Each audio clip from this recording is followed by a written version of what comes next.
तप्त कांचन गौरांगी राधा वृंदावनेश्वरी वृषभान सुते देवी प्रणमामि हरिप्रिये।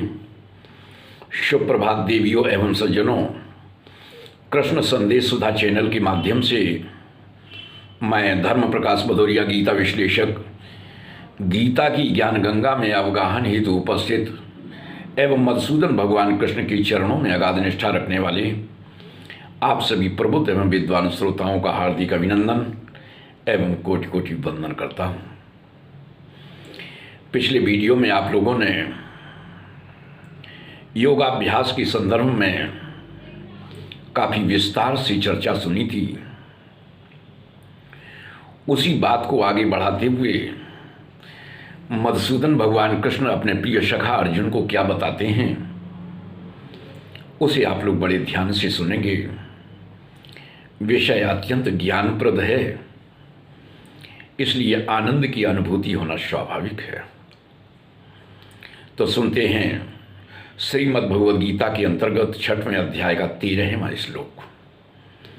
तो पूर्व की तरह पहले श्लोक का श्रवण पान, तत्पश्चात विश्लेषण का आनंद।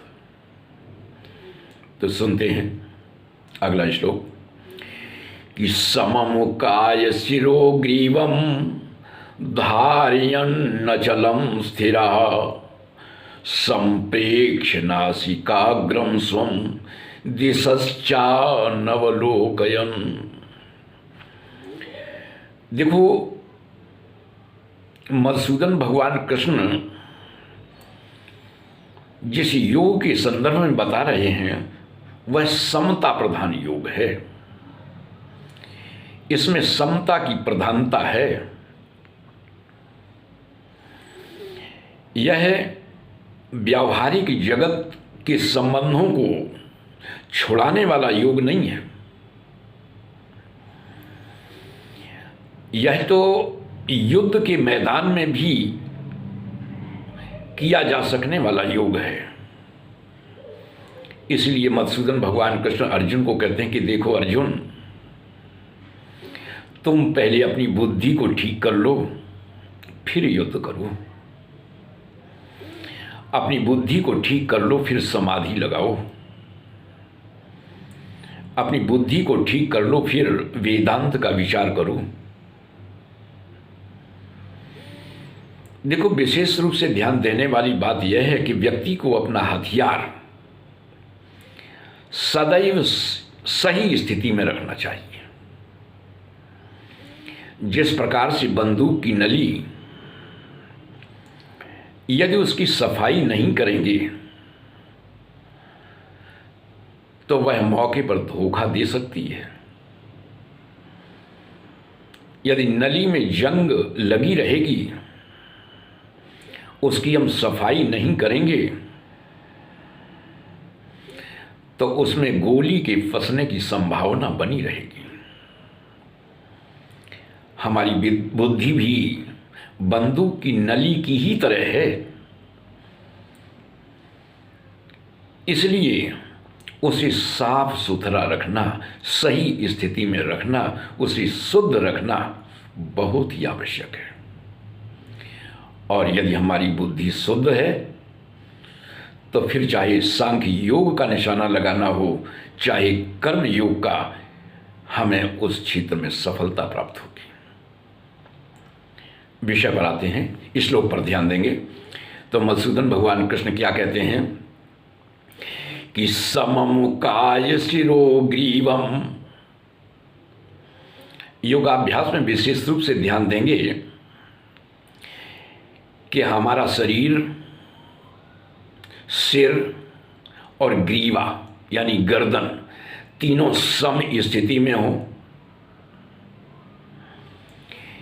इन तीनों में समता है अथवा नहीं, इस बात को हम जानेंगे कैसे? तो यदि इसका कोई परीक्षण करना चाहता है तो एक फार्मूला हम बता देते हैं, एक तरीका बता देते हैं। वह क्या कि योगाभ्यास की स्थिति में जब आप बैठें तो अपने सर के ऊपर एक मटर का दाना रखें यदि वह ना गिरे तो समझ लें कि तीनों सम स्थिति में हैं। और यदि कोई कहने लगे कि योगाभ्यास करने वाला बड़े बड़े बालों वाला है, तो उसके लिए फिर कोई दूसरा तरीका अपनाना होगा।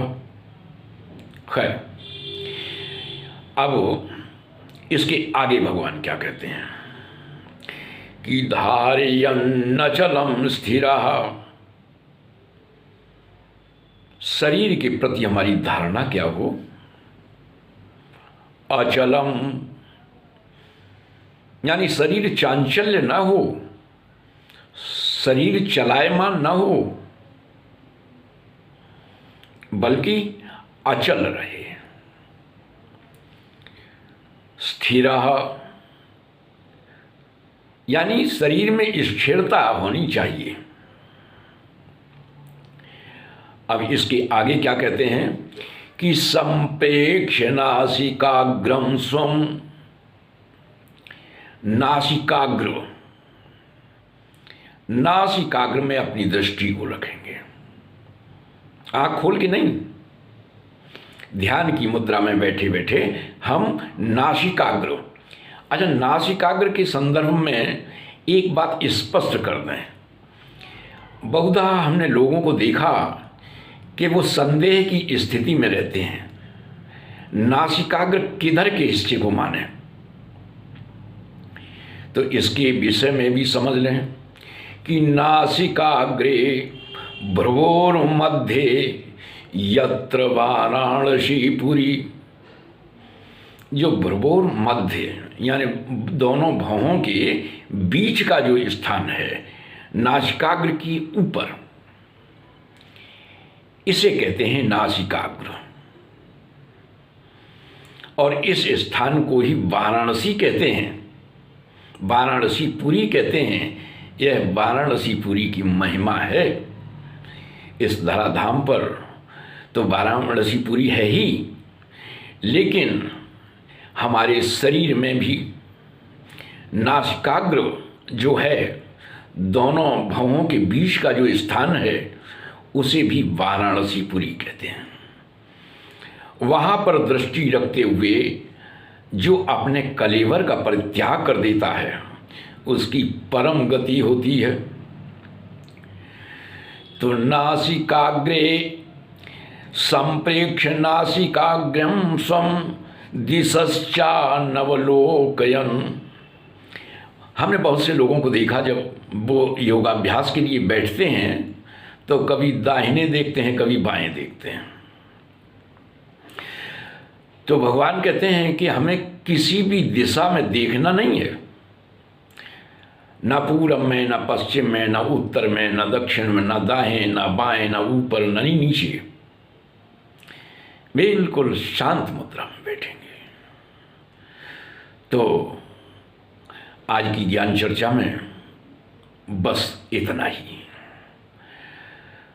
यदि सचमुच आप लोगों को आनंद की अनुभूति हुई हो, तो हम आप सभी से यह अपेक्षा रखते हैं कि वीडियो को ज़्यादा से ज़्यादा लाइक करें, शेयर करें, अपनी आख्या दें। और यदि आप नए हैं तो चैनल को सब्सक्राइब अवश्य करें। जय श्री कृष्ण।